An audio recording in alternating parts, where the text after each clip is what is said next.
దేవుని నామానికి మహిమ కలుగునుగాక. దైవ సన్నిధికి విచ్చేసినటువంటి దేవుని ప్రియ బిడ్డలందరికీ ప్రభు పేరట వందనాలు తెలియజేస్తా ఉన్నాను. ప్రభునందు ప్రియులారా, గడిచినటువంటి వారమంతా మనల్ని కాచి కాపాడి మరొక దినాన్ని దేవుని పరిశుద్ధ ఆలయంలో మనం అందరము కూడుకుని మనసారా ఆయన ఆరాధించడానికి గొప్ప ధన్యతను మహాదేవుడు మనకు అనుగ్రహించటము నిజంగా సంతోషించదగ్గ విషయము. రోజులు చాలా వేగంగానే ముందుకు కొనసాగుతూ ఉన్నాయి.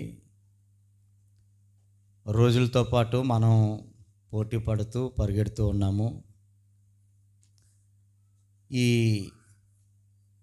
ఒత్తిడి కలిగినటువంటి మానవ జీవితంలో దేవునికి ఇచ్చే ప్రాధాన్యత ఎంత ఉన్నదో ఆ సంగతి మనం దేవుని మందిరానికి వచ్చిన విధానాన్ని బట్టి మనకు అర్థమవుతూ ఉంది. మంచి పాటల ద్వారా ఆయన స్తుతించి మహిమపరచగలిగాము. ప్రతి ఆదివారము పాటల అనంతరము ఒక మంచి సందేశాన్ని, వాక్యాన్ని మనం నేర్చుకుంటూ ఉన్నాం. వాక్యము అనేటువంటిది చాలా ప్రాముఖ్యమైనది కనుక వాక్యము మనల్ని ఆలోచింపజేసేది.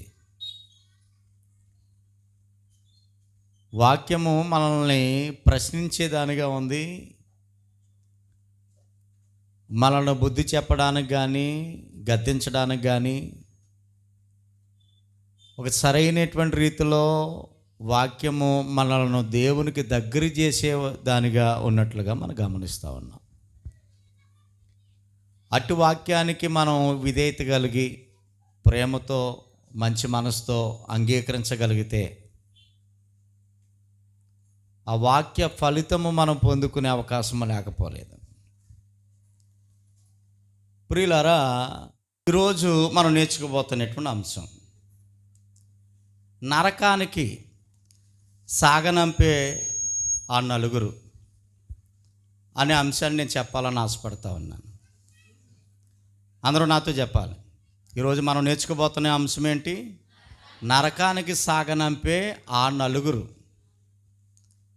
ఎవరు ఈ నలుగురు అనేటువంటి విషయాన్ని మనం ఈ పాఠ ముగింపులో మ్యాక్సిమం చదువుకుంటున్నప్పుడు, మనకి నేర్చుకుంటున్నప్పుడు, వింటున్నప్పుడు అర్థమయ్యే అవకాశం. బైబిల్ గ్రంథంలో ఎన్నో వందల వేల ఉపదేశాలు మన కొరకు మహాదేవుడు ఉంచాడు. ఈ పాఠాలన్నీ మనలను దేవునికి దగ్గర చేసే విధంగానే ఉపయోగకరంగా ఉండే పాఠాలు. ఈ పాఠాంశాలను ఒకవేళ ఎవరైనా దేవునికి దూరం అయిపోతుంటే దగ్గర చేయడానికి, దేవుడు అనుగ్రహించబోతున్నటువంటి ఉచితమైన ఆశీర్వాదాలు సమృద్ధిగా పొందుకోవడానికి ఉపయోగపడే అనేకమైనటువంటి అంశాలను దేవుడు మన బైబిల్ గ్రంథంలో ఉంచాడు ఆయన. అందుకే అప్పుడప్పుడు ఇలాంటి పాఠాలను మనం ఆలోచించడానికి, నేర్చుకోవడానికి, ఆత్మీయ జీవితాలను బలపరచుకోవడానికి మధ్య మధ్యలో ఇలాంటి పాఠాలు మనకు అవసరం. చూడండి, మనం రోజు ఒకే కూర తిన్నాం. ఒకే కూర తింటే మనకి రుచి పసి తెలియక ఇదేటే అనేటువంటి భావన. మధ్య మధ్యలో ఏదో స్పెషల్ కర్రీస్ మనం వండుకుంటాం. ఆ రోజు కొంచెం గట్టిగా ఆకలేస్తుంది. అదే సమయం అయినా ఆకలేస్తుంది అని అంటే సమయం అవ్వకపోయినా ఆకలేయడంలో కారణం ఏంటంటే కూరను బట్టి ఆసక్తి పెరుగుతుంది.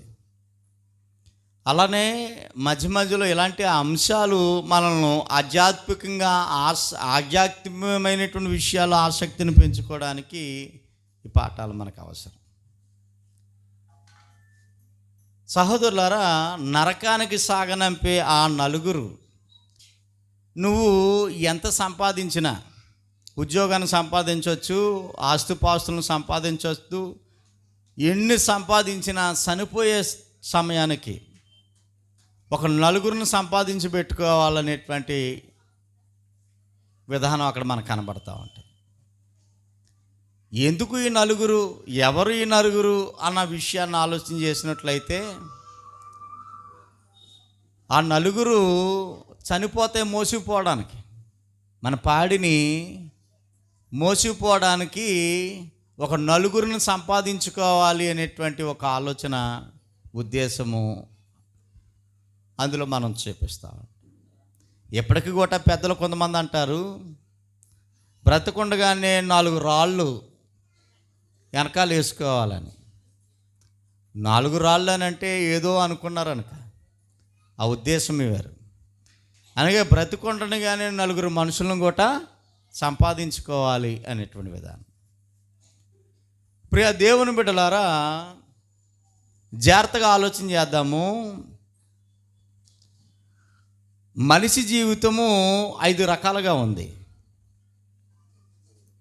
మానవ జీవితం 5 రకాలుగా, 5 విధానాలుగా ఉన్నటువంటి విధానము ఉన్నట్లుగా మనం గమనిస్తూ ఉన్నాం. ఏంటి 5 విధానాలు, లేక ఈ 5 రకాలు ఏంటి అని మనం ఆలోచన చేసినట్లయితే, ఈ 5 రకాల యొక్క మానవ యొక్క జీవితాన్ని మనం నెమ్మదిగా మనం పరిశీలన చేయడానికి, నేర్చుకోవడానికి మనం ప్రయత్నం చేయబోతా ఉన్నాం. ప్రభునందు ప్రియులారా, మొదటిది వ్యక్తిగత జీవితం. ఈ 5 జీవితాల్లో మొట్టమొదటి జీవితం ఏంటి చెప్పాలందరూ? వ్యక్తిగత జీవితం. వ్యక్తిగత జీవితం అంటే తన కోసం మాత్రమే తను ఆలోచిస్తాడు. నేను అందంగా ఉండాలి, నేను శుభ్రమైన బట్టలు కట్టుకోవాలి, నేను శుభ్రమైన ఆహారం తినాలి, నేను బాగుండాలి, నేను మాత్రమే బాగుండాలి అనే దాంట్లో ఇంకా బయట వారు ఎవరు బాగున్నా బాగోపోయినా నేను మాత్రమే బాగోవాలి, నా కడుపు నిండితే చాలు అనే ఆలోచన కలిగినటువంటి విధానాన్ని వ్యక్తిగత జీవితానికి సంబంధించినటువంటి విధానము అన్న విషయాలు మనం ఆలోచన చేస్తూ ఉన్నాం. మనకి సమాజంలో చాలామంది, సంఘములో చాలామంది ఇలాంటి వ్యక్తిగత జీవితాలు కలిగినటువంటి వారు ఉంటారు. అంటే ఇంక ఇతరుల కోసం వారు ఆలోచించరు. వాడు బ్రతికినా చచ్చిపోయినా, వాడు తిన్నా తినకపోయినా, వారు ఎలాగున్నా నాకు అనవసరము, నేను బాగున్నానా లేదా, నా జీవితం బాగుందా లేదా, నా కడుపు నిండుతుందా లేదా, ఈ విధానం మీద మాత్రమే ఎక్కువ దృష్టి పెట్టే వారు సమాజంలో ఉన్నారు. వారు వ్యక్తిగత జీవితం కలిగినటువంటి వారుగా మనకున్నారు. తర్వాత రెండవ జీవితం, మానవ జీవితంలో రెండవది ఏంటి అనే విషయాన్ని ఆలోచన చేసినట్లయితే, కుటుంబ జీవితం. రెండవ జీవితం ఏంటి? కుటుంబ జీవితం. అంటే తనకంటూ ఒక కుటుంబం ఉంటుంది. తల్లి, తండ్రి, భార్య, పిల్లలు, ఒక కుటుంబం. ఇతడు ఏం చేస్తాడనంటే కుటుంబం కొరకు ప్రయాసపడుతున్నటువంటి విధానం. నా కుటుంబం, నా కుటుంబం అని కుటుంబం కొరకే ఎక్కువ ఆలోచన చేస్తూ ఉంటుంటాడు. కుటుంబాన్ని దృష్టిలో పెట్టుకుంటూ ఉంటాడు. అంటే ఈ లోకంలో ఎన్నో కుటుంబాలు ఉంటాయి. ఎన్ని కుటుంబాలు ఎలాగున్నా కానీ నా కుటుంబం బాగోవాలి అని కుటుంబానికి ఇల్లు కడతాడు, అప్పో పప్పో చేసి. కుటుంబంలో ఉన్నటువంటి వ్యక్తులకు సౌకర్యవంతమైనటువంటి వస్తువులను కొంటాడు. అది మంచం కావచ్చు, ఫ్రిడ్జ్ కావచ్చు, టీవీ కావచ్చు, మరి ఏదైనా కానీ. అంటే తన కుటుంబానికి ఏది అవసరమో, తినడానికి రైస్ లేకపోతే రైస్ వేయించేయటం, నూనె లేకపోతే నూనె డబ్బా తేవటం, గ్యాస్ అయిపోతే గ్యాస్ తేవటం.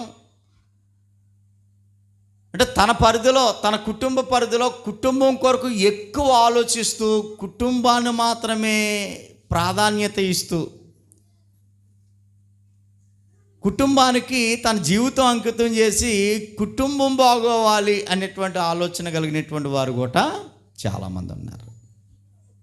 దీన్ని ఏ జీవితం అని అంటారు? కుటుంబ జీవితము. మానవ జీవితానికి ఎన్ని రకాల జీవితాలు ఉన్నాయని చెప్పుకున్నాం మనం. 5 రకాల జీవితాల్లో మొదటిది ఏంటి? వ్యక్తిగత జీవితము. రెండోది ఏంటి? కుటుంబ జీవితము. ఇక మూడవది ఉద్యోగ జీవితం. ఉద్యోగ జీవితం అని అంటే అది ఉద్యోగం కావచ్చు, లేకపోతే ఏదైనా పని కావచ్చు, లేకపోతే వ్యాపారం కావచ్చు, మరి ఏదైనా కానీ అంటే తను చేసే వృత్తి ఏదైతే ఉన్నదో దీని ఉద్యోగమో వ్యాపారమో మరి ఏదైనా కానీ, అంటే తను పనికి వెళ్తున్నప్పుడు తనకంటూ ఆ పనిలో కొంతమంది ఆయనకు సర్కిల్ ఉంటుంది. ఓ జాబ్ చేస్తున్నాడు అనుకోండి, ఎక్కడైనా ఆ జాబ్లో తనకంటూ ఓ సర్కిల్ ఉంటుంది ఆ జాబుకి సంబంధించి. ఒక వ్యాపారం చేస్తున్నాడంటే ఆ వ్యాపారానికి సంబంధించినటువంటి కొంతమంది వ్యక్తులు ఉంటారు, అక్కడ వరకునే ఆ పరిమితం. అంటే పనిలో ఉంటున్నటువంటి వారు కానీ ఉద్యోగంలో ఉంటున్నటువంటి వ్యక్తులు కానీ కుటుంబంలోనికి ఎంటర్ అవుతారా? ఎంటర్ అవ్వరండి. ఆ పని వరకునే. ఇతను డ్యూటీకి వెళ్తే ఆ డ్యూటీలో కొంతమంది తోటి పనివారు ఉంటారు, ఉద్యోగస్తులు ఉంటారు. ఒకవేళ వ్యాపారం అయితే వ్యాపారానికి సంబంధించినటువంటి వ్యక్తులు. ఇలాగా తన కోసం పట్టించుకోడు, కుటుంబం కోసం పట్టించుకోడు. ఉదయం ఎప్పుడో తెల్లవారుగట్ల క్యారేజీ పట్టుకుని పోతాడు, రాత్రి ఎప్పుడో వస్తాడు, పడుకుని మళ్ళీ పొద్దున్నే పోతూ ఉంటుంటాడు. ఇతని సర్కిల్ అంతా ఇంకా పని నిమిత్తం లేకపోతే ఆ ఉద్యోగానికి సంబంధించినటువంటి ఆ సర్కిల్లోనే తిరుగుతూ ఉంటుంటుంది అతని జీవితం అంతా.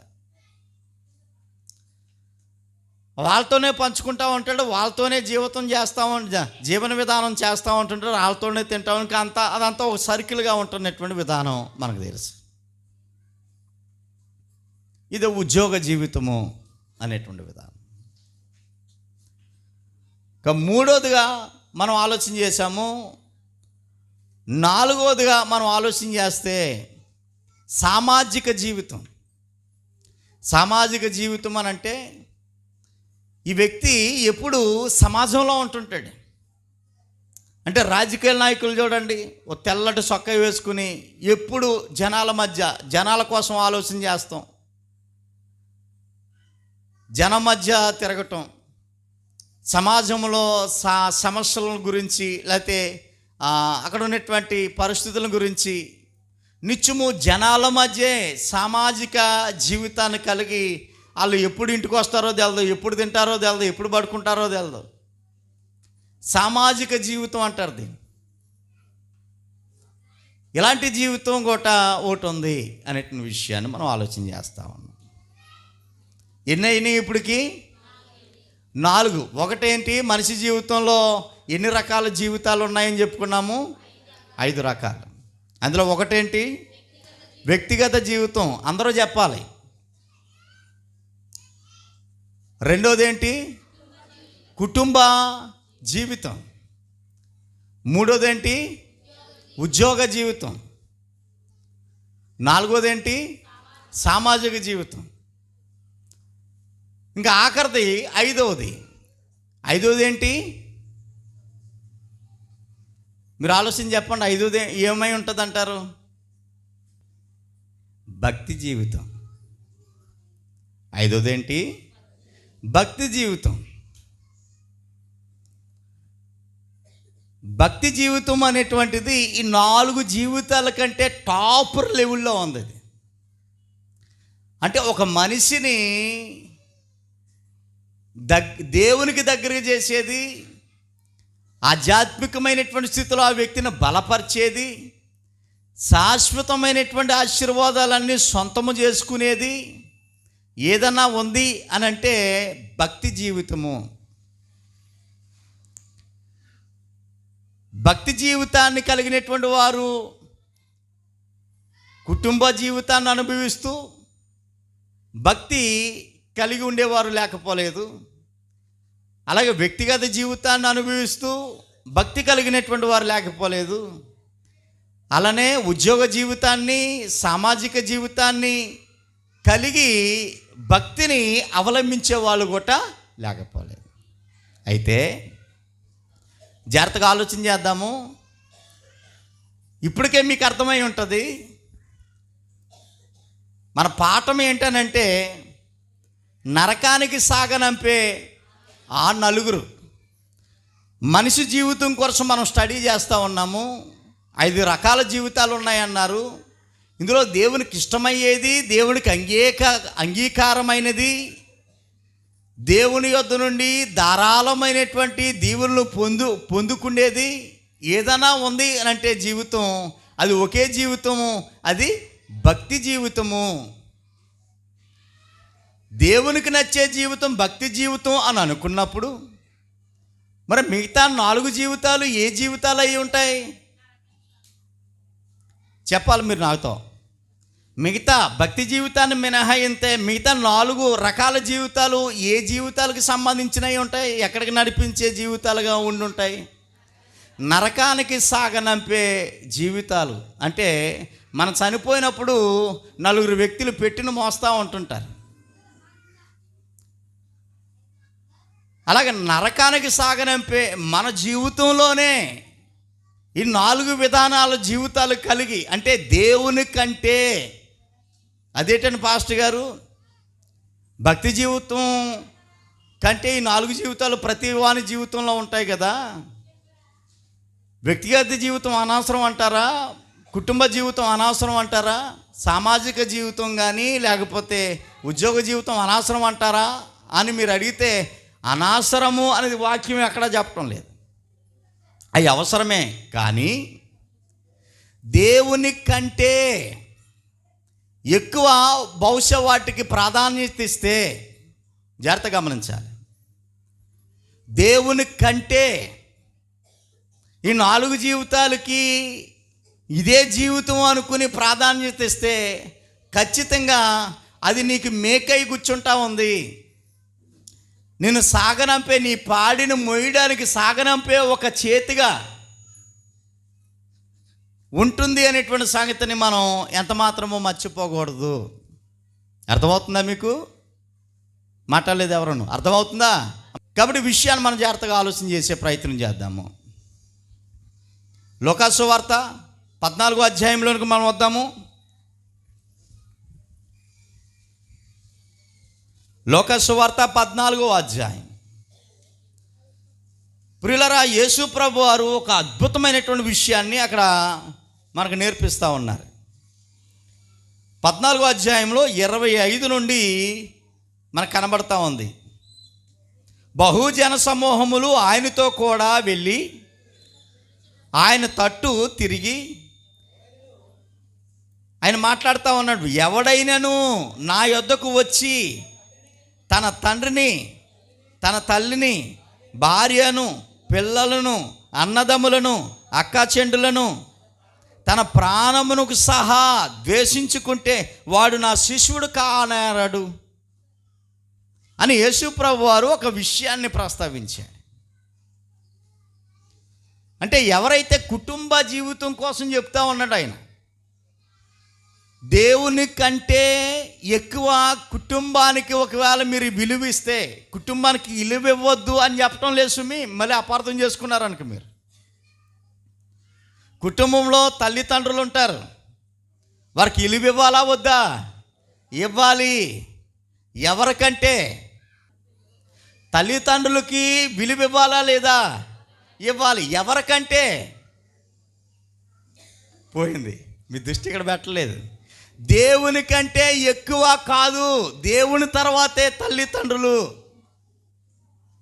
అంటే మన జీవితం నుండి ఫస్ట్ ప్రాధాన్యత ఇవ్వాలి అని అంటే మన జీవితం నుండి ఫస్ట్ ఎవరికి ఇవ్వాలి? దేవునికి ఇవ్వాలి. దేవుని తర్వాతే మనుషులు.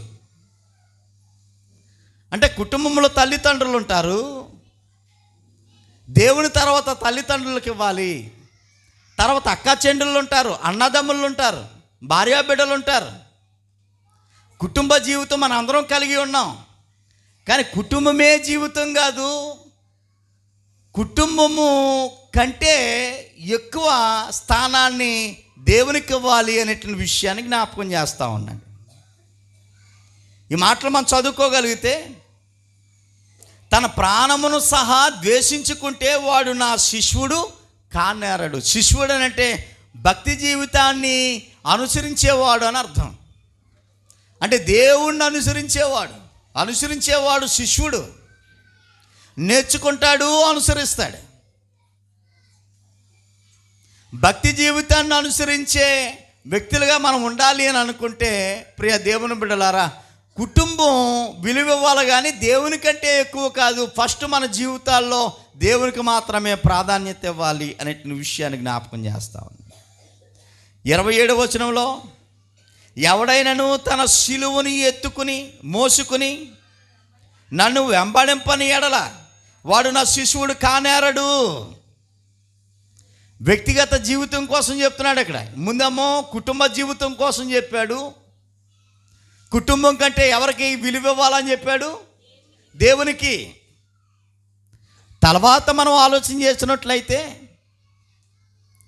వ్యక్తిగత జీవితం, తన్ను తాను, అర్థమవుతుందా? 27వ వచనంలో, ఎవడైనను తన శిలువను మోసుకుని నన్ను వెంబడింపని ఎడల వాడు నా శిష్యుడు కానేరడు. అంటే మనిషి జీవితానికి ఎన్నో ఆశయాలు ఉంటాయి. అలాగుండాలి, ఇలాగుండాలి, అలాగుండాలి, ఇలాగుండాలి అనేటువంటి కోరిక ప్రతి మనిషికి ఉంటుంది. మనుషులుగా ఈ లోకంలో ఉన్నాం కాబట్టి కోరిక ఉండటం సహజం. కానీ శిలువనెత్తుకుని శ్రమ జీవితాన్ని అనుభవిస్తూ, ఎంత కఠోరమైనటువంటి పరిస్థితులు ఎదురైనా, శ్రమలు వచ్చినా, కష్టాలు వచ్చినా ఎవరిని విడిచిపెట్టకూడదని చెప్తా ఉన్నాడు. దేవునికే. ఆ భక్తి జీవితంలో దేవునికి మాత్రమే ప్రాధాన్యత ఇవ్వాలి.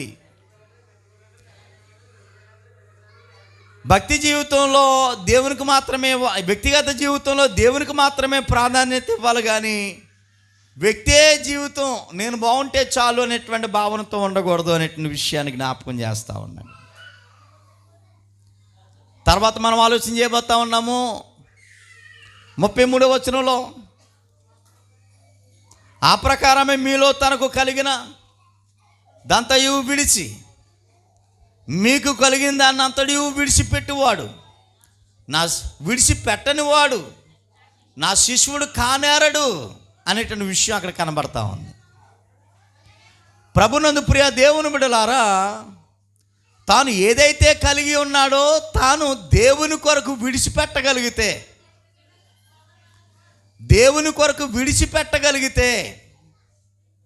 అతడు దేవునికి శిష్యుడు అవుతాడని, దేవుని కోసం నా వ్యక్తిగత జీవితాన్ని నేను విడిచిపెట్టుకోలేనండి అని అన్నాడు అనుకో ఎవరైనా,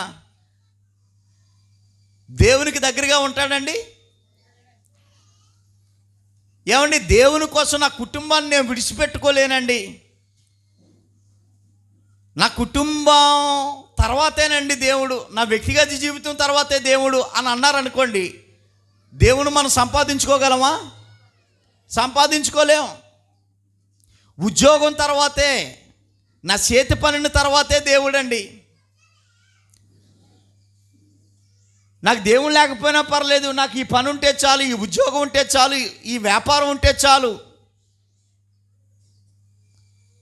అనుకుంటే సరిపోతుందండి?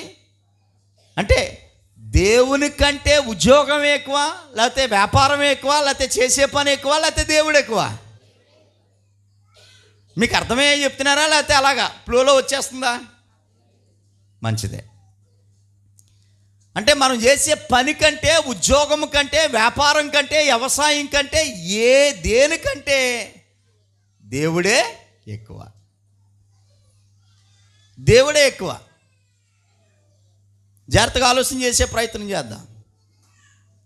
అందుకే మనలను ఉప్పుతో పోలుస్తూ ఉన్నాడు. మనల్ని ఎవరితో పోలుస్తూ ఉన్నాడు ఆయన? ఉప్పు. ఎందుకు ఉప్పుతో పోలుస్తూ ఉన్నాడు అని అంటే, బంగారంతో పోల్చొచ్చు కదా, వజ్రంతో పోల్చొచ్చు కదా అని అనుకోవచ్చు. బహుశా బంగారం అందరి దగ్గర ఉండలేకపోవచ్చు, వజ్రాలు అందరి దగ్గర ఉండలేకపోవచ్చు. సామాన్యుడి దగ్గర నుండి ధనికుడి వరకు ప్రతి వ్యక్తి దగ్గర, ప్రతి వాని ఇంట్లోనూ ఉండేది ఏంటి? ఉప్పు. ఉప్పు యొక్క ప్రతిఫలం, ఉప్పు యొక్క ఉపయోగం మనకందరికీ తెలుసు. అందుకే దేవుడు మనల్ని దేనితో పోలుస్తూ ఉన్నాడంటే ఉప్పుతో పోలుస్తూ ఉన్నాడు. యేసుప్రభు వారు కూడా మత్తయి సువార్తలో ఒక మాట అన్నాడు, మీరు లోకమునకు ఉప్పై ఉన్నారు అనేటువంటి మాట. ఉప్పు మంచిదే కానీ అది నిసారమైతే దాని వలన దేనికి సారము కలగదు. ఉప్పు మంచిదే, ఉప్పు మంచిదే, కానీ ఆ ఉప్పుకి సారం లేకపోతే ఉపయోగం లేదు. ఉప్పుకి సారం లేకపోయినట్లయితే దానివల్ల ప్రయోజనం లేదు. ఉప్పుకు సారం లేకపోయినట్లయితే అసలు దేనికి ప్రయోజనం లేదు అనేటువంటి విషయాన్ని జ్ఞాపకం చేస్తూ ఉన్నాను. ప్రియ దేవుని బిడ్డలారా, ఈ వాక్యాన్ని చదువుకుంటున్నప్పుడు మనకి ఏం అర్థం కావాలంటే మనలో ఏ ఉండాలని దేవుడు కోరుతా ఉన్నాడు. మనలో ఏ ఉండాలి మీకు అర్థం కావట్లేదు అనుకుంటాను. మనలో ఏ ఉండాలని ఈ పోలికని చెప్పాడు ఆయన. ఉప్పుని మీరు ఉప్పు అయి ఉన్నారనేటువంటి సంగతిని చెప్పాడు. ఏముండాలని మనలో సారము ఉండాలని చెప్తా ఉన్నాడు. ఒక సారం లేని ఉప్పు ఉంటే అది బయట పారవేయబడుతుంది. దానివల్ల ఏ విధమైనటువంటి ప్రయోజనం లేదు. ఒకవేళ నీలో గొట్ట భక్తి జీవితం లేకపోయినట్లయితే నీ వల్ల ఏ విధమైనటువంటి ఉపయోగం లేదు. దేవుని కంటే ఎక్కువ మరి దేనికైనా నువ్వు ప్రాధాన్యత ఇస్తే నీ వల్ల దేవునికి ఏ విధమైన ఉపయోగం లేదు, తొక్కబడతావు అని చెప్తున్నాడు.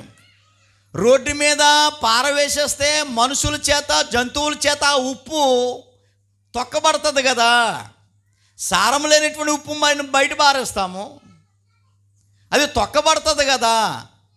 అలాగా నీలో దేవునికి నచ్చే జీవితము అనగా భక్తి జీవితం లేకపోయినట్లయితే నువ్వు తొక్కబడతావు, విలువ లేకుండా పోతావు.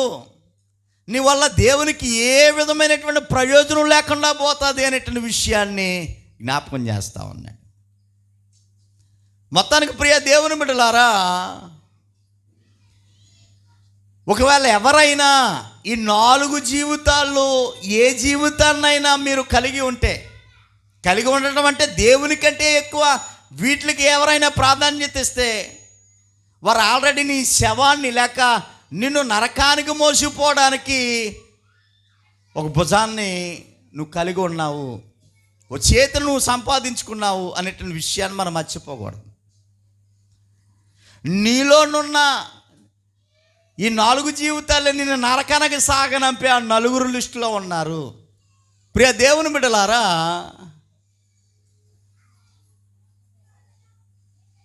ఈ విషయాలన్నీ మనం ఆలోచన చేస్తూ ఉంటుంటే నిజమే కదా అనిపిస్తుంది. పైకి చెప్పకపోయినా దేవుని కంటే ఎక్కువ నా వ్యక్తిగత జీవితానికే, నా సోకు, నా సరదా, నా తిండి, నా అందం, ఇదే కదా ఎక్కువ నేను చూసుకుంటా ఉన్నాను. అది ఎలాంటి ఆలోచన దేవుని విషయంలో ఉంటుందా అని అంటే బహుశా తక్కువే. ఇంత ఆరాటము ఇంత పోరాటము దేవుడి విషయంలో ఉంటుందా అని అంటే తక్కువే అనేటువంటి విషయాన్ని మనం ఆలోచన చేస్తాం. అలాగే కుటుంబం కోసం ఆలోచన, కుటుంబం కోసం తపన, పిల్లలు చదువుకోవాలి, పిల్లలు బట్టలు కొనాలి, పిల్లలు చక్కగా ఉన్నతమైన స్థితిలో ఉండాలా, భర్త బాగోవాలా, భార్య బాగోవాలా, నా కుటుంబం బాగోవాలి, ఇల్లు బాగోవాలా, ఏది లేకపోతే అది సంపాదించుకోవాలనేటువంటి ఆరాటం భక్తి జీవితంలో ఉంటుందా అని అంటే తక్కువే. ఒకవేళ ఇలాంటి లక్షణాలు కనుక మీరుంటే ఆల్రెడీ నువ్వు సంపాదించుకున్నావు ఒక వ్యక్తిని. నువ్వు చనిపోతే నిన్ను మోసిపోవడానికి, ఎక్కడికి మోసిపోవడానికి? కాటిలోకి కాదు, కాటిలోకి వీళ్ళు మోసిపోతారు. ముందు పాస్టర్ గారు ఉంటారు, తర్వాత మన వాళ్ళందరూ ఉంటారు, వీళ్ళు కాటిలోకి మోసిపోతారు. ఇక్కడికి కాదు, ఇది ప్రధానం కాదు. నిన్నైనా నన్నైనా ఎవరినైనా మోసిపోవటం ఖాయమే. కానీ నరకానికి సాగనంపే వారిని ఆల్రెడీ నీ వ్యక్తిగత జీవితంలోనే ఆల్రెడీ 4 సంపాదించుకుని పెట్టుకున్నావు. ఎక్కడికి? పరలోకానికైతే కాదు, నరకానికి తీసుకుపోవడానికి బ్రతికుండగానే 4 వ్యక్తులను నువ్వు ఆల్రెడీ పెట్టుకుని ఉన్నావు. దేవుని కంటే వ్యక్తిగత జీవితానికి ఎక్కువ విలువటం ద్వారా ఆల్రెడీ ఒక వ్యక్తిని పెట్టుకున్నావు. దేవుని కంటే ఎక్కువగా కుటుంబానికి నువ్వు ప్రాధాన్యత ఇవ్వటం ద్వారా ఇంకొక 2వ వ్యక్తిని నువ్వు దృష్టిలో పెట్టుకున్నావు. దేవుని కంటే ఎక్కువగా నువ్వు చేసే వ్యాపారానికో పనికో విలువ ఇవ్వటం ద్వారా ఆల్రెడీ 3వ వ్యక్తిని కూడా నువ్వు పెట్టుకున్నావు. నరకానికి తీసుకుపోవడానికి. అలానే దేవుని కంటే ఎక్కువగా సామాజిక జీవితాన్ని నువ్వు కలిగి ఉంటే, అంటే ఎక్కువ లోకంలోనే నువ్వు ఉన్నట్లయితే ఆల్రెడీ 4వ వ్యక్తిని కూడా నువ్వు పెట్టుకున్నావు, నిన్ను నరకానికి సాగనంపే వ్యక్తులను నువ్వు పెట్టుకుని ఉన్నావు అనే విషయాన్ని జ్ఞాపకం చేస్తాను. ప్రియ దేవుని బిడ్డలారా, దేవుడు కావాలనుకుంటే, దేవుని యొక్క శాశ్వతమైనటువంటి దేవుళ్ళు ఒక వ్యక్తి పొందుకోవాలని అనుకుంటే కృషి అనేటువంటిది, పట్టుదల అనేటువంటిది, భక్తి జీవితము ఎంత భయంకరమైనటువంటి పరిస్థితులు ఈ లోకంలో మనకి ఎదురైనా కానీ దేవుణ్ణి నేను విడిచిపెట్టను అనేటువంటి ఒక ఖచ్చితమైనటువంటి తీర్మానం కనుక మనం ఉన్నట్లయితే శాశ్వతమైనటువంటి ఫలితాన్ని అయితే మనం పొందుకుంటాము. ఇందులో ఏమాత్రం అనుమానం లేదు. మనం కూడా భక్తి జీవితం మీద మన దృష్టి, మన ఫోకస్ పెట్టి భక్తి జీవితం మీదే మన దృష్టి ఉంచి మహాదేవుడు అనుగ్రహించబోతున్నటువంటి అద్భుత ఆశీర్వాదాలు పొందుకోవడానికి ప్రతి వ్యక్తి ఒక మంచి తీర్మానం కసితో తీసుకోవాలి. అందరూ జీవిస్తున్నారు, నేను జీవిస్తున్నాను అన్నట్టు కాకుండా అందరికీ ప్రత్యేకంగా ఉండాలి నా భక్తి జీవితము. ఫస్ట్ మన జీవితం నుండి దేవునికి ప్రాధాన్యత ఇచ్చిన తర్వాతే వ్యక్తిగత జీవితం, దేవునికి ఇచ్చిన తర్వాతే కుటుంబం, దేవునికి ఇచ్చిన తర్వాతే ఉద్యోగము, దేవునికి ఇచ్చిన తర్వాతే సమాజము. ఫస్ట్ దేవుడు, భక్తి జీవితమే దేవుడు ఫస్ట్, దేవుడు తర్వాతే మిగతా అన్నీ అనేటువంటి ఆలోచనకి ఎవరు వస్తారో వారి జీవితాలు బాగుంటాయండి. వారి జీవితాలు బాగుంటాయి, అందులో ఏమాత్రం సందేహము లేదు. యేసుప్రభు వారు 12 సంవత్సరాల వయసు, తప్పిపోయాడమో అనుకుంటా ఉన్నారు తల్లిదండ్రులు. తప్పిపోయినటువంటి సందర్భంలో తీరా వచ్చి చూస్తే దేవాలయములో బోధకుల మధ్య ఆయన ఉండి వాక్యాన్ని జ్ఞానిస్తూ ఉన్నాడు. మొత్తానికి 2-3 రోజుల తర్వాత వచ్చారు. ఎదికి దేవాలయానికి వచ్చి, బాబు ఇదేంట్రా ఇలా చేసావు అని ఆ తల్లి అడిగితే ఆయన చెప్పిన సమాధానం ఏంటంటే, నేను నా తండ్రి పనుల మీద, పరలోకమందున్న నా తండ్రి పనుల మీద నేనున్నానని సంగతి నీకు తెలియదా మమ్మీ అని చెప్పిన సందర్భం మరియమ్మతో. అంటే 12 సంవత్సరాల వయసులోనే దేవునికి ప్రాధాన్యత ఇచ్చే వ్యక్తిగా ఈ రోజున యవనస్తులందరికీ ఒక పాఠాన్ని చెప్తా ఉన్నాడు. యేసు ప్రభు చెప్తా ఉన్నాడు, 12 సంవత్సరాల వయసు అంటే ఎంత ఉంటాడో చూడండి. ఆయన 12 సంవత్సరాల పిల్లలు ఎంత ఉంటుందో చూడండి. నేను నా తండ్రి పనుల మీద నేను ఉన్నాననే సంగతి నీకు తెలియదా అని వాళ్ళ అమ్మకి ఉపదేశం చెప్తున్నాడు. ఎవరికి చెప్తున్నారు? వాళ్ళ అమ్మకి చెప్తున్నాడు, నేను దేవుని పని మీద ఉన్నాను. ఎక్కడున్నాను? నేను దేవుని పని మీద ఉన్నాను.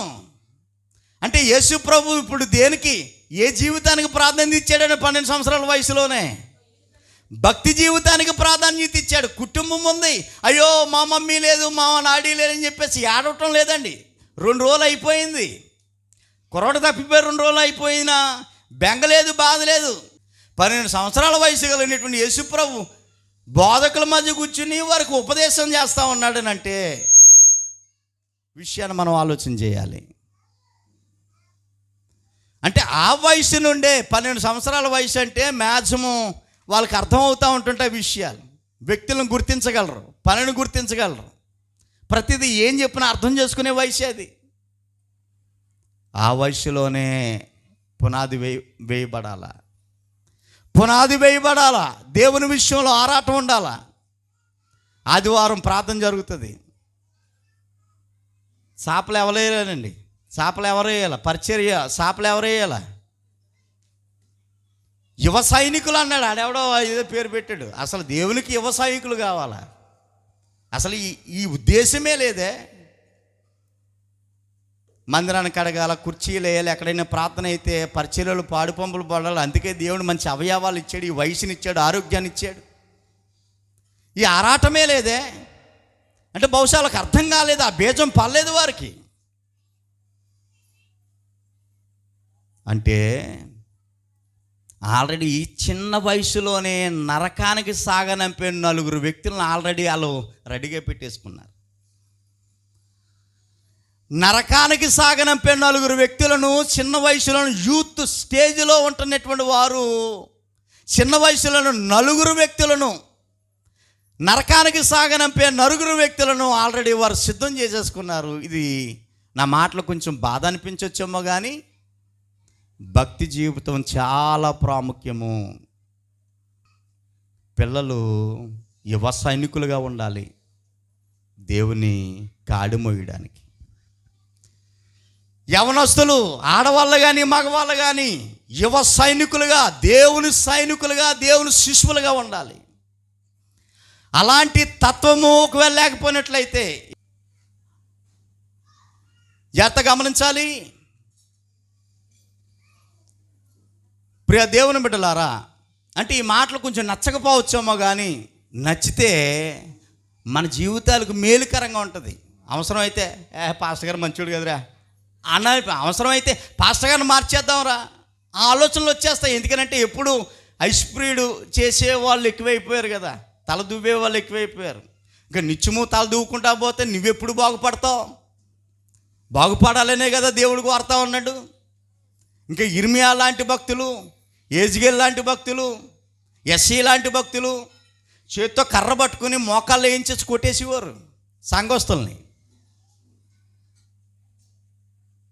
అర్థమవుతుంది? అంటే జీవితాలు బాగోకపోతే దేవుడు స్పందించడు.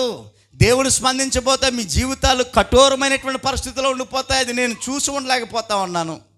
నాకు సంబంధించిన వారుగా కుటుంబంలో తండ్రి బాగోవాలి, తల్లి బాగోవాలి, వారి పిల్లలు కూడా బాగోవాలి,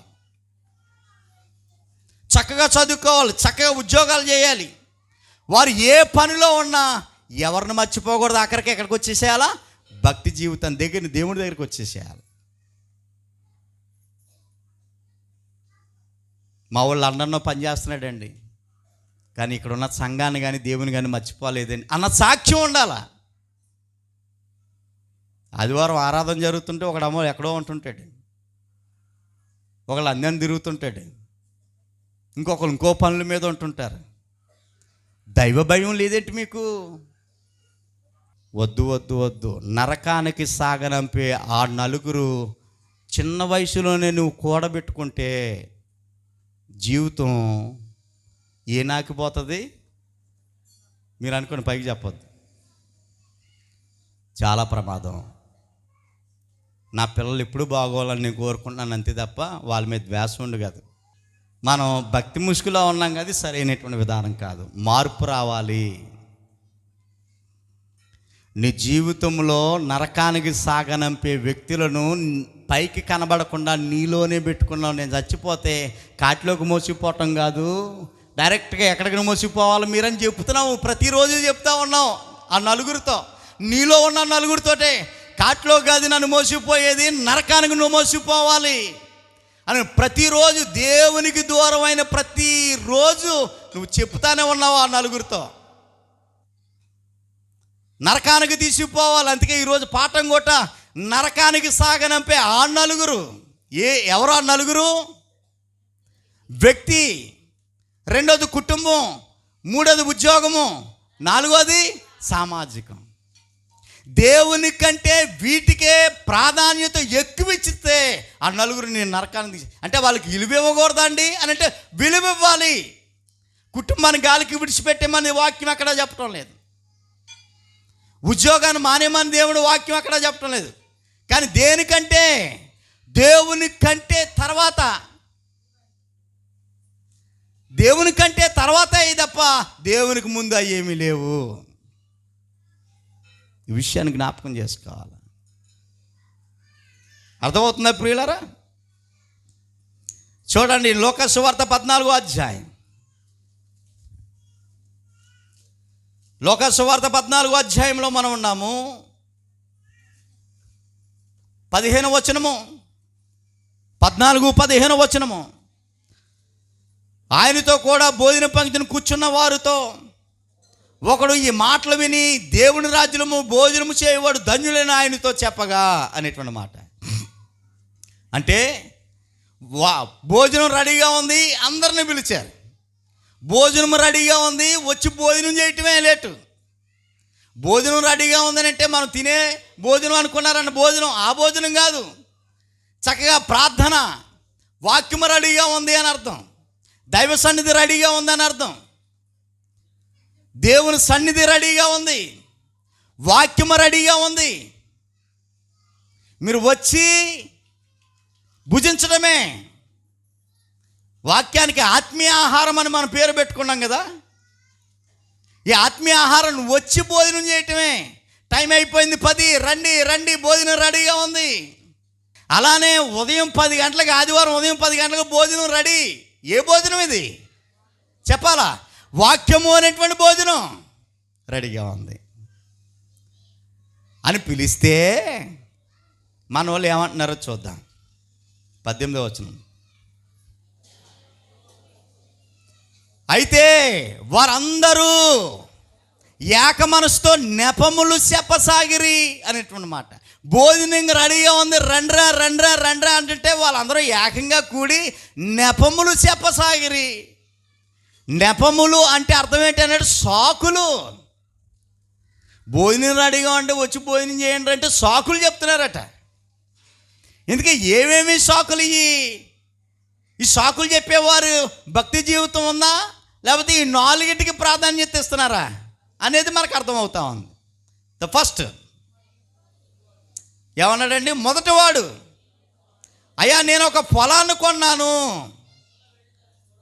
పొలాన్ని చూడాలా అని అంటున్నాడు. దేవుని మందిరానికి వచ్చి భోజనం చేయరా బాబు, వాక్యాన్ని వినరా అని అంటుంటే ఏమన్నాడు? పొలం, నాకు పొలం ముఖ్యం, దేవునికంటే నాకు పొలం ముఖ్యం, పొలాన్ని చూడాలా. ఇప్పుడేం పని అవదండి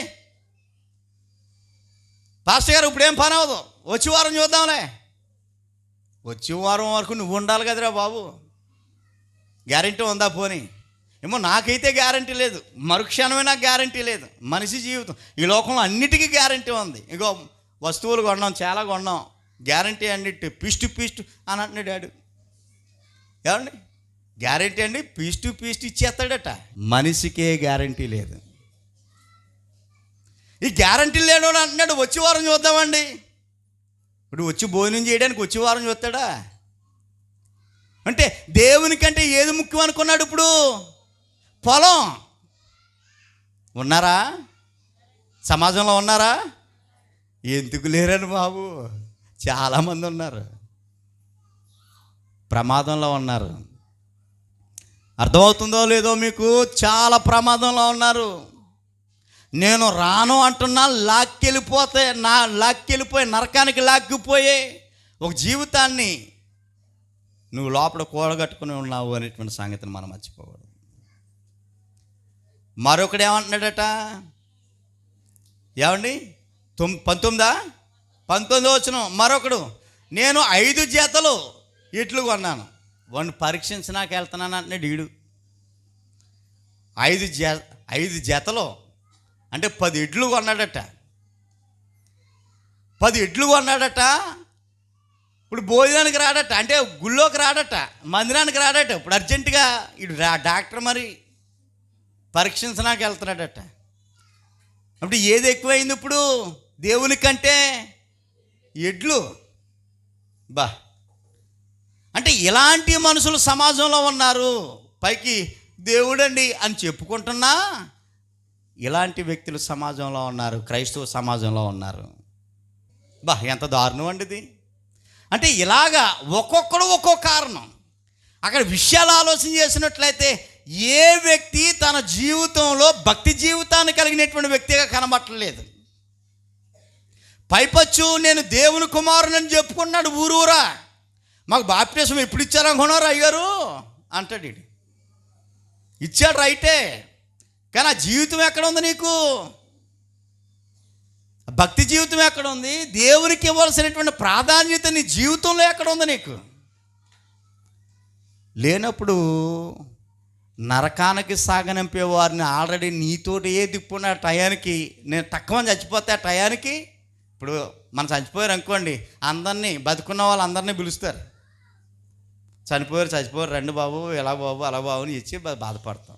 ఆ తర్వాత మోసుకెళ్ళే పరిస్థితి. కానీ ఇక్కడ పరిస్థితిని ఆలోచన చేసినట్లయితే ఆ టయానికి చనిపోయినప్పుడు వాళ్ళు వస్తారో రారో, అని ముందుగానే తనలోనే పెట్టుకున్నాడు. నలుగురిని తనలోనే పెట్టుకునేటువంటి పరిస్థితి చాలా బాధాకరమైనటువంటి సంగతి. కాబట్టి విషయాన్ని మనం ఆలోచన చేయాలి. అలాగా పేరంతా చదువుతుంటే దేవునికి విలువ ఇచ్చేవారు లేరు, దేవుని పని చేసేయడానికి ఆసక్తి కలిగినటువంటి వారు లేరు, దేవునికి ఇవ్వడానికి ఆసక్తి కలిగినటువంటి వారు లేరు, దేవుని సన్నిధానం దర్శించడానికి ఆసక్తి కలిగినటువంటి వారు లేరు. ఏదో అలాగా వెళ్ళిపోతుంది, వాళ్ళతో పాటు మనం పోతున్నాం అంటే ఒక కసిగా దేవుని కొరకు నిలబడి అనేకులకి ఇలాగుంటే దేవుడు ఎంత గొప్పగా ఆశీర్వదిస్తారని నిలిచేవారు లేరు. నువ్వు ఉప్పివే కాదని అంటలేదు, కానీ నీలో సారం లేదు. సారము లేనటువంటి ఉప్పు బయట పారవేయబడుతుందని చెప్తా ఉన్నాడు. దేవుని చేత నువ్వు నెట్టబడే అవకాశము లేకపోలేదు. దేవుని చేత నెట్టబడ్డాను కాదు మనం రక్షణ పొందుకున్నది, దేవుని చేత నెట్టబడ్డాను కాదు మన దేవుని సన్నిధానానికి వస్తున్నది, మనుషుల చేత తొక్కబడ్డాను కాదు. ప్రయోజనకరంగా, ఉపయోగకరంగా, ఆశీర్వాదకరంగా మన జీవితాలు ఉండాలని ఆయన జ్ఞాపకం చేస్తూ ఉన్నాడు. అర్థమవుతుందా ప్రియులారా? విషయాన్ని మనం ఆలోచన చేద్దాము. చూడండి, తిమోతి పత్రిక 2వ పత్రిక, ఆఖరికి ఒక మాట చెప్పి నేను ముగించే ప్రయత్నం చేస్తాను. తిమోతికి రాసిన 2వ పత్రిక, ప్రియులారా 2వ వచనము, 2వ అధ్యాయము, 2వ అధ్యాయంలో 3వ వచనము, క్రీస్తు యేసు యొక్క మంచి సైనికుల వలె నాతో కూడా శ్రమను అనుభవించుము అని చెప్తున్నాడండి. చూడండి మాట, చూడండి ఎంత బాగుందో. క్రీస్తు యేసు యొక్క మంచి సైనికుడు వలె అంటే ప్రతి క్రైస్తవుడు సైనికుడిగా ఉండాలని దేవుడు ఆదేశిస్తూ ఉన్నాడు. బయట మిలిటరీలో అయితే పురుషులు మాత్రమే, స్త్రీలు కూడా సైనికులుగా ఉన్నారు. కానీ దేవుని సంఘంలో ప్రతి పురుషుడు, ప్రతి స్త్రీ, ప్రతి యవనస్తుడు మంచి సైనికుడు వలె ఉండాలని చెప్తా ఉన్నాడు. పెద్దగారు చనిపోయారు, ఆగిపోలేదు కదా, దేవుడు నన్ను నిలబెట్టుకున్నాడు. నేను ఇప్పుడు ఉన్నపాటును చనిపోయాను అనుకో, ఏది ఆగదండి. ఉన్నపాటును చనిపోయాను అనుకోండి, ప్రార్థన ఆగిపోద్దా, కార్యక్రమం ఇంకా వైభవంగా జరుగుతాయి. ఆయనకు ప్లాన్ ఉంటుంది. చిన్నయ్య గారు అయిపోతే, లేకపోతే చనిపోతే, లేకపోతే ఇంకొకటి ఎవడో చనిపోతే, లేకపోతే ఆ వ్యక్తి రాకపోతే, ఆ కుటుంబం రాకపోతే, ఎమ్మి మానేస్తే, లాడి మానేస్తే ఏది ఆగదండి. ఆగుతుందేనో కానీ భ్రమలో ఉన్నామో, అసలు ఇంకా వైభవంగా జరుగుతుంది, ఇంకా ఘనంగా. ఆయనకు ప్లాన్ ఉంటుంది. ఇశ్రాయేలు నడిపించినటువంటి మహాదేవుడు మోషే నాయకునిగా నియమించాడు. మోషే తర్వాత ఇంక వీళ్ళ గల్లెత్తే అనుకున్నారు. ఇశ్రాయేలు మోషే లేకపోతే వీళ్ళ ఆటలు సాగవనుకున్నారు, వీళ్ళు గమ్యానికి వెళ్ళరనుకున్నారు. మోషే దారిలోనే చనిపోయాడు. ఆగిపోయారా? ఆగలేదు. మోషే తర్వాత అద్భుతమైనటువంటి వ్యక్తి మరొక సేవకుడు వచ్చాడు, యెహోషువ. అతని కాలంలో గమ్యాన్ని కానాను దేశానికి వెళ్ళటం, ప్రతి గోత్రానికి స్థలాలు రిజిస్ట్రేషన్ చేసి ఇచ్చేసాడండి ఆయన. ప్రతి కుటుంబానికి స్థలాలను రిజిస్ట్రేషన్ చేసి ఇచ్చేసాడండి. ఎంత వైభవం అది! పక్కా ఇల్లులు కట్టుకున్నారు, ఆస్తుపాస్తులు సంపాదించుకున్నారు. ఇశ్రాయేలీలు చాలా ఉన్నతంగా ఉన్నారు. అంటే నాయకులు లేకపోతే, నేను లేకపోతే, నా కుటుంబం లేకపోతే పొరపాటును కళ్ళగొట్ట మాట రాకూడదు మనకి. మనం ఉన్నంత వరకు ఆ పని సాధ్యమైనంత మట్టుకు దేవునికి మాత్రమే ప్రాధాన్యత ఇచ్చి చేసుకోవాలి. ఏదైనా వ్యక్తిగత జీవితం కానీ, కుటుంబ జీవితం కానీ, సామాజిక జీవితం కానీ, ఉద్యోగ జీవితం కానీ దేవుని తర్వాతే.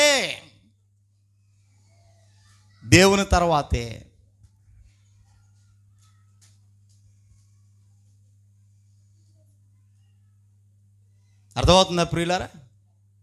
కాబట్టి విషయాన్ని మనం ఆలోచించి ఎలా ఉండాలంటే మనం అందరము మంచి సైనికుల వలె ఉండాలి, మంచి సైనికుల వలె ఉండాలి అన్న విషయాన్ని జ్ఞాపకం చేస్తున్నాం. సైనికుడికి శ్రమలు వస్తాయి, ఆగిపోడు, ముందుకు వెళ్తాడు. సైనికులు శత్రువుల నుండి బెదిరింపులు వస్తాయి, ఆగిపోడు, ముందుకు వెళ్తాడు. ఎన్నో ప్రమాదాలు వస్తాయి, ఇరుకులు వస్తాయి, ఇబ్బందులు వస్తాయి, ఆగిపోడు, ముందుకు వెళ్తాడు. వాడు గోల్ ఏదైతే ఉందో గమ్యాన్ని సాధించే వరకు పట్టు విడవనేటువంటి స్థితి మంచి సైనికుడి యొక్క స్థితి. మన స్థితి ఏంటంటే ప్రతి క్రైస్తవుడు పరలోకము అనేటువంటి గమ్యాన్ని మనం చేరాలి. దానికి భక్తి జీవితమే సాధకం. భక్తి జీవితము లేకుండా పరలోకాన్ని సంపాదించుకోవటం అసంభవం. భక్తి జీవితం లేకుండా దేవుని ఆశీర్వాదాలు పొందుకోవటం అసంభవం. భక్తి జీవితము లేకుండా ఈ లోకములో ఏది మనం సంపాదించలేము. ఒకవేళ భక్తి జీవితాన్ని పక్కన పెట్టి ఈ నాలుగిట్లో దేనికో దానికి ప్రాధాన్యత ఇచ్చినా, దేనికి ప్రామాణించినా నువ్వు ప్రమాదంలో ఉన్నావు. ప్రియ దేవుని బిడ్డలారా, ఫస్ట్ మన జీవితం నుండి ఎవరికి ప్రాధాన్యత ఇవ్వాలి? మనం దేవునికి. అంతే. కసిగా తీర్మానం చేసుకోండి. తీర్మానం అంటే తెలుసు కదా మీకు. తీర్మానం అంటే తెలుసు మనకి. ఆ కసిగా అంటే పట్టుదలతో దేవుణ్ణి విడిచి నేను ఉండలేను అనేటువంటి భావన. దేవుని విడిచి నేను దూరంగా ఉండలేను. దేవుడే నా జీవనాధారం. దేవుడు లేకపోతే నా బ్రతుకు లేదనేటువంటి ఒక కసి తీర్మానం కలిగి ఉన్నట్లయితే అటు బ్రతుకులు ఎలాగుంటాయో చూడండి. ప్రియ దేవుని బిడ్డలారా, 30-40 సంవత్సరాల క్రితానికి ఇప్పటికి చాలా మార్పులు వచ్చాయి మన బ్రతుకుల్లో. ఇంకా మార్పులు రావాలి. మన కుటుంబాలు దీవించబడాలా, మన పిల్లలు దీవించబడాలంటే దేవునికి మాత్రమే ప్రాధాన్యత. దేవునికి ఒకవేళ వేరుగా నీ భర్త కానీ, భార్య కానీ, పిల్లలు కానీ ఉన్నట్లయితే నరకానికి సాగనంపే వారి యొక్క లిస్టులో వాళ్ళని సంపాదించుకుని ఉన్నామో ఒకసారి మనం ఆలోచించేయాలి. ఈరోజు మన పాఠం ఏంటి? నరకానికి సాగనంపే ఆ నలుగురు. ఎవరా నలుగురు? వ్యక్తిగత జీవితం, రెండోది కుటుంబ జీవితం, నాలుగోది, మూడోది ఉద్యోగ జీవితం, నాలుగోది సామాజిక జీవితం. అవి కలిగి ఉండాలి, కలిగి ఉండొద్దని నేను అంటలేదు, కానీ దేవుడి తర్వాతే అని చెప్తున్నాను. దేవుని తర్వాతే. అర్థమవుతుందా తల్లి? అర్థమవుతుందా? చాలా సంతోషం. అందరికీ వందనాలండి.